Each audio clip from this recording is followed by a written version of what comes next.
waggaa shanan darbaniin dura wanti ati osoo raawwattee jijjiirama jiruu keetiif murteessaa ta'e maalinni? Wanti osoo raawwachuu baadhee jettee gaabbitu hoo maalinni?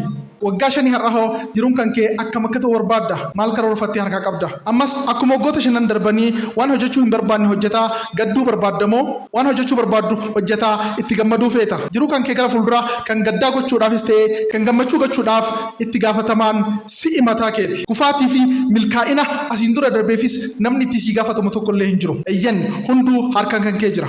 Isa darbe irraa barattee cimtee hojjettee iddoo barbaaddu gahuu barbaaddamoo ammas akkuma asiin dura jiruu kan kee guutuu gaabbiidhaan dabarsuu barbaadda? Filannoon kan keeti. Dogongora wal fakkaatu irra deebitee hojjettee ammas dabalataan of gaddisiisuu hin barbaadu taanaan yeroon itti of jijjiiruu qabdu har'a sanuu ammuma. Amma yoo hin hojjenne yoom hojjettee boruu kee ibsatta?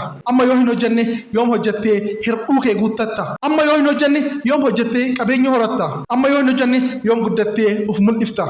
Amma yoo hin hojjenne yoom hojjettee galma barbaaddu geetta? Jiruun amma keessa jirtu boru jijjiiramee seenaa akka ta'u barbaadda taanaan har'a ammumarraa kaasii kaayyoo guddaa kaayyeeffadhu.